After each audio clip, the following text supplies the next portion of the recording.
को रिवाइज करते हुए अब 165 करोड़ 57,16,104 रुपए अब व्यय होंगे। बिहार अग्निशमन सेवा नियमावली 2021 में यथा संशोधन में बिहार राज्य अंतर्गत मेट्रो रेल निर्माण परियोजना के तहत elevated underground metro rail station, platform, depot निर्माण आदि का प्रावधान देश में।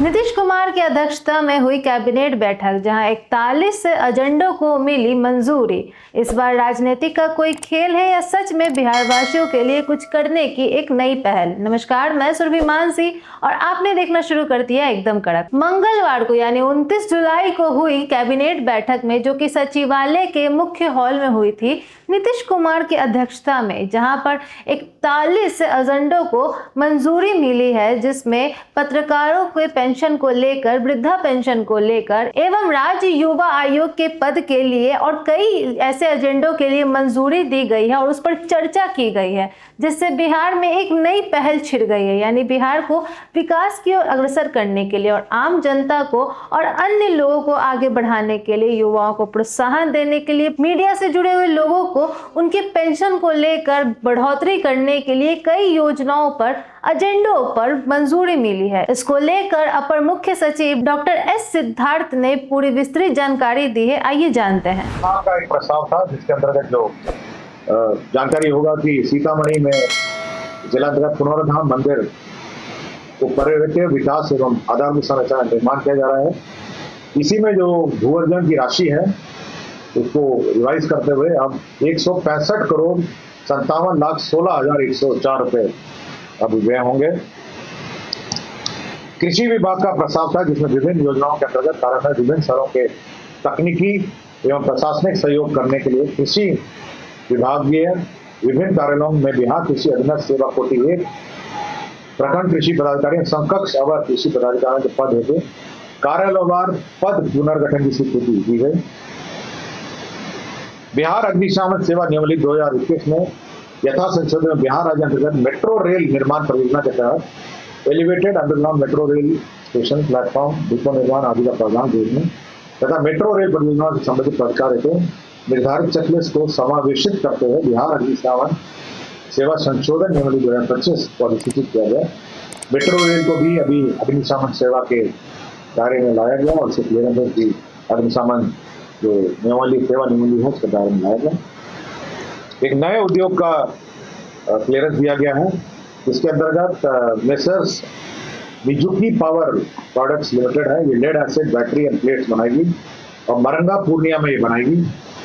इसमें कुल जो लागत आएगी वह निवेश है 36 करोड़ 1 लाख रुपए मात्र व्यय किए गए। गन्ना उद्योग विभाग बिहार ई सेवा भर्ती और सेवा शर्त संशोधन नियमावली 2025 स्वीकृत किया गया। ग्रामीण कार्य विभाग प्रयोगशाला संवर्ग भर्ती एवं सेवा शर्त नियमावली 2025 स्वीकृत किया गया। मोटर वाहन दुर्घटना दावा न्यायाधिकरण नियमावली 1961 के 3 नियमों में संशोधन किया गया है। नियम 20, 22, 25(1), 25(2), 25(3), 25(4) एवं 26(1) इसमें नियम चेंज किए गए हैं। इसमें नए एक्ट के बाद जो पुराने जो नियम थे उसमें संशोधन की आवश्यकता पड़ी, तो किया गया। बिहार अमीन संवर्ग नियमावली 2025 की स्वीकृति दी गई। इसमें अमीन की भर्ती कैसे होगी, अमीन के किस पद पर प्रमोशन होंगे, यह सब इसमें स्वीकृत किया गया। मद्य निषेध उत्पाद एवं निबंधन विभाग के अंतर्गत रानीगंज प्रखंड अररिया में स्थायी रूप से नया आवर निबंधन कार्यालय खोले जाने का निर्णय लिया गया और इसमें पद भी सृजित किए गए। बिहार विधानमंडल के मान्य सदस्यों, न्यायिक सेवा के पदाधिकारी, राज्य के सरकारी पदाधिकारी, कर्मियों और आश्रितों में जो आयुष मेडिसिन के अंतर्गत पद्धति में जो चिकित्सा व्यय होगा उसकी प्रतिपूर्ति की प्रक्रिया निर्धारित की गई। गोपालगंज जिला अंतर्गत अंचल मंझा में केंद्र विद्यालय को 1 रुपए टोकन मनी में केंद्र विद्यालय निर्माण के लिए जमीन दिया गया। दरभंगा जिला अंतर्गत अंचल हनुमान नगर में 1 रुपए टोकन पर केंद्र विद्यालय निर्माण के लिए जमीन दिया गया। मुंगेर जिला अंतर्गत ऐतिहासिक और पौराणिक सीताकुंड मेला तो बिहार राज्य मेला प्राधिकार के प्रबंधन के अंतर्गत सम्मिलित किया गया। अब ये सरकारी मेला होगा। डॉक्टर भीमराव अम्बेडकर 10+2 अनुसूचित जाति और अनुसूचित जनजाति आवासीय विद्यालय है जो पुराने पूर्व में भी गौतम नंदन में पद स्वीकृत है, इन सभी को उनके जो भी पद खाली होते रहेंगे। तो जो नए नियमावली उन्होंने स्वीकृत किया है, अम्बेडकर आवासीय विद्यालय अध्यापक नियमावली 23 के तहत उनके पदों को संपरिवर्तित करने का निर्णय लिया गया। राज्य में आपको याद होगा कि बिहार युवा आयोग का गठन पिछली बार मंत्रिपरिषद में किया गया था। अब उसके 6 पद स्वीकृत किए गए हैं, जिसमें सचिव होंगे, प्रशाखा पदाधिकारी, सहायक प्रशाखा पदाधिकारी, आवासीय लिपिक। राज्य खेल अकादमी अंतर्राष्ट्रीय क्रिकेट स्टेडियम राजगीर नालंदा अंतर्गत आसानी का विद्युतीकरण कार्य किया जाएगा।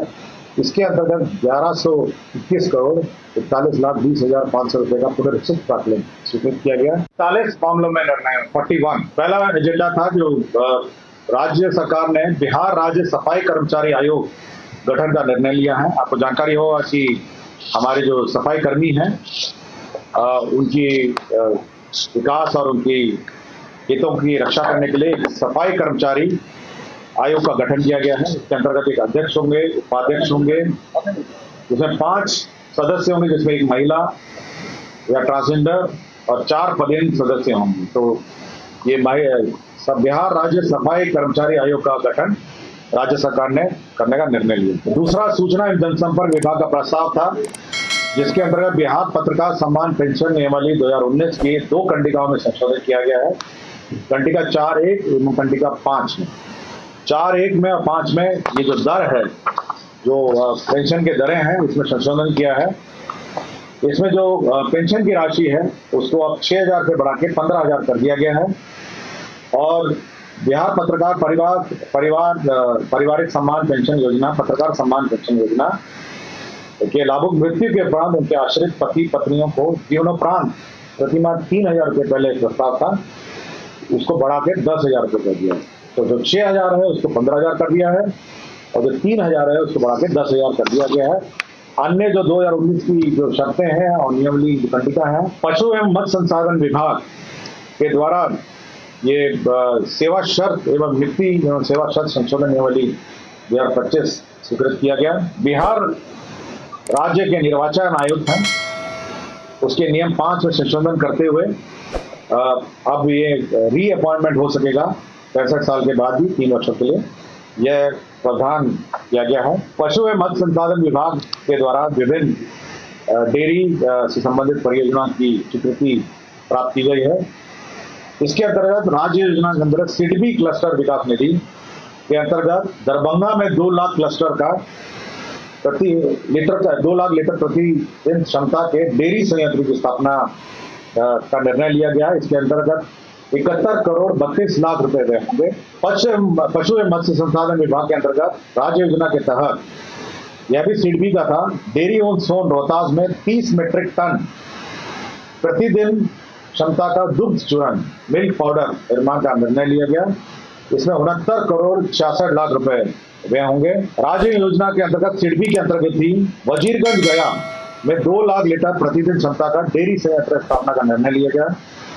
इसके अंतर्गत 50 करोड़ 27 लाख रुपए व्यय होंगे। राज्य योजना के अंतर्गत ही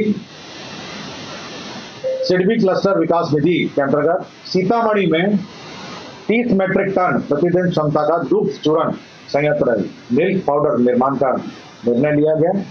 इसके अंतर्गत 70 करोड़ 33 लाख रुपए व्यय होंगे। और पशु एवं मत्स्य संसाधन विभाग का ही प्रस्ताव था, जिसके अंतर्गत सिडबी क्लस्टर के अंतर्गत गोपालगंज में 1 लाख लीटर प्रतिदिन क्षमता का डेयरी संयंत्र लगाया जाएगा। इसमें 54 करोड़ 73 लाख रुपए व्यय होंगे।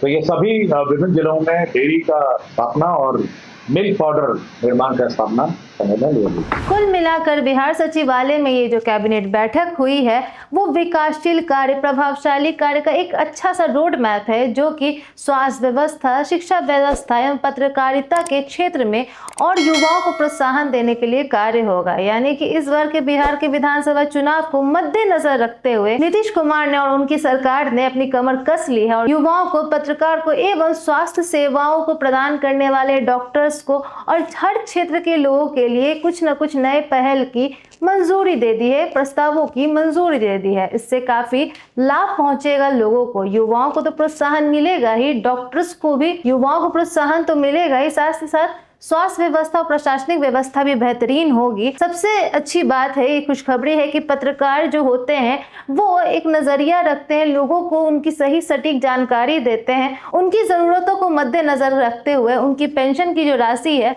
6,000 से 15,000 अब कर दी जाएगी, जिससे काफ़ी लाभ पहुंचेगा और इस क्षेत्र में भी, इस फील्ड में भी काफ़ी विस्तार देखने को हमें भविष्य में मिल सकता है। इससे युवाओं में एक अलग ही जोश देखने को मिलेगा और पत्रकारिता का क्षेत्र और विस्तृत रूप से विकास करेगा। वैसे आपकी इसको लेकर क्या राय, कमेंट बॉक्स में हमें साझा करें, सब्सक्राइब करें, बेल आइकन प्रेस करना ना भूलें ताकि आपसे कोई भी अपडेट मिस ना हो जाए। बने रहें एकदम कड़क के साथ। धन्यवाद।